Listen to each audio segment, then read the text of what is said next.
Okay, so to wash the terrible taste of that Heroes of the Storm Nova figure out of my mouth, let's take a review of a really cool figure made by Funko Collectors this time. It is Project Fiora from League of Legends. I got this at Rhode Island Comic Con, but not on the con floor itself. I made this purchase at Newberry Comics, which is a comic store in the mall adjacent to the convention hall. Now,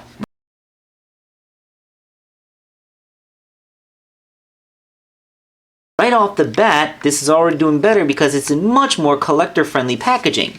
At first glance, it looks like a simple blister bubble, but all you have to do is remove some tape from here and here, and these two halves of the flaps completely come off.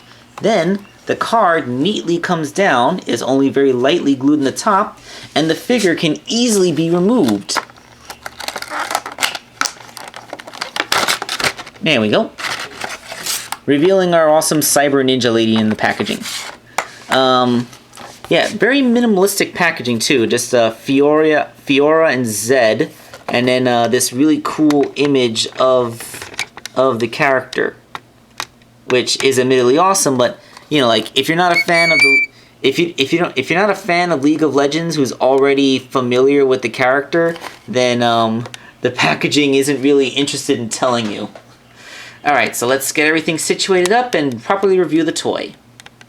Now, Funko sometimes gets a bad rap because they're most known for making all those pop vinyls, but when they make actual articulated action figures, I think that they really do what NECA does, but does it better. Like, their figures just, they simply have much better joint sculpts and plastic tolerances. For one thing, this figure didn't break when I tried to move her legs. Taking a look at her sculpt, like, just like the NECA figure, she has a very detailed sculpt. This is not something that's built off of a standard buck that you turn into a different character with a new coat of paint. This is a very specific figure that was made to look just like this, and you aren't really going to be able to cheaply mass produce an action figure line by repainting the buck a bunch of times and swapping out a head. No. This is a buck which was made very much to just be this character. And it has these wonderful little asymmetries, which admittedly that's more the game designer's idea than the toy designer's, but come on, it's still awesome. There is a little bit of mold flash around some of the joints, like here on the wrist, but compared to what I saw on the NECA figure, this is nothing. I can easily cut that away with an X-Acto knife. Now her shoulder pads, they are part of her shoulder, so that's as far as they get before they clip in and don't allow it to go any farther. They could have articulated this or done the thing where they attach it lower in the bicep so it could flex out of the way, which is the one thing that the Nova figure did right, but at least her armor is sculpted in such a way that her arms can go all the way down to her sides. And of course, this is a universal joint. She has elbows that go a solid 90 and has a bicep swivel. This side, same way, even though the sculpt is slightly different. She has universal wrist joints with hinges and swivels, which are very essential for sword-wielding characters. She has a ball-jointed mid-torso joint, which allows for a lot of range in every direction. Wonderful. Her hips are somewhat limited by the sculpt, but not too much. Like, you do encounter a little bit of a Y-crotch situation, where the legs want to go out when you make them go forward. And she does have, instead of a conventional thigh swivel, she just has like a really wide ball joint in there. I think a more conventional thigh swivel would have been better. They probably could have worked around the sculpt here in the thigh armor to make it happen. But I don't know, you still get a pretty decent range. And that double jointed knee is just awesome. She also has ankle joints, and they rotate around. So very good. She has really, really tiny feet, and I don't think those heels even touch the ground most of the time.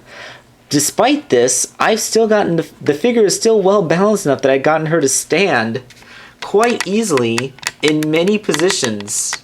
Like, she can even take on a bit more of a dynamic pose, as long as you carefully make sure her feet are planted right. Let's just, gotta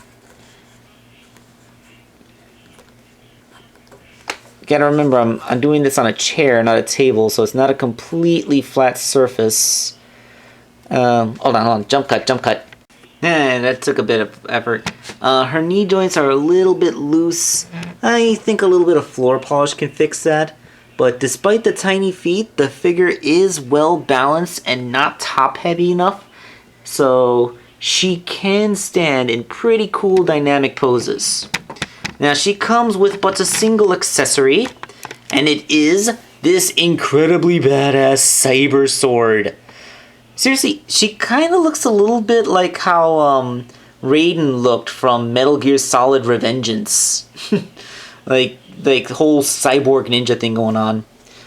She can hold the sword in her hand, which is a pretty good place for a sword to want to be. Yeah, just get that right in. Oh, look, her knuckles are individually painted. That is great attention to detail.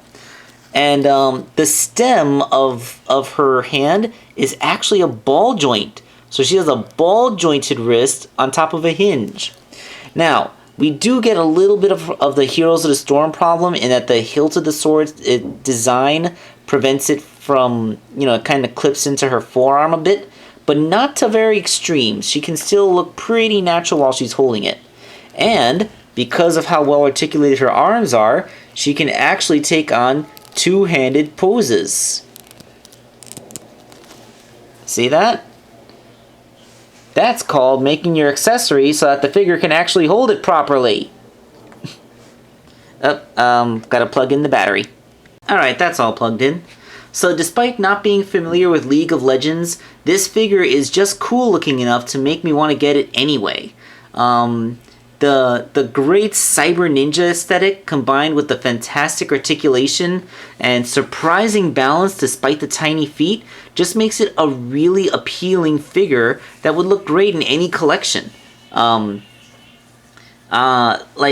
Like Funko shows us how a high-end collector grade figure can be done right. It can have a unique buck and really good sculpt that doesn't hinder articulation. You can have a complicated paint job. By the way, I really love that silver paint without it looking too thickly applied or making joints sticky. And most importantly of all, you can make your joints out of a type of plastic that isn't going to snap in half when you try to pose the legs. I'm never going to let that go. I can't believe that NECA wanted to sell that figure for 26 bucks. I got it for $9, and I still feel like I got ripped off because it broke so easily. This figure I spent 20 bucks on, and I feel she was worth every cent. So yeah, Funko wins over NECA. I don't know how popular an opinion that might be, but that's the one that I'm holding right now. This is Wakeangel2K1, and I'm signing off.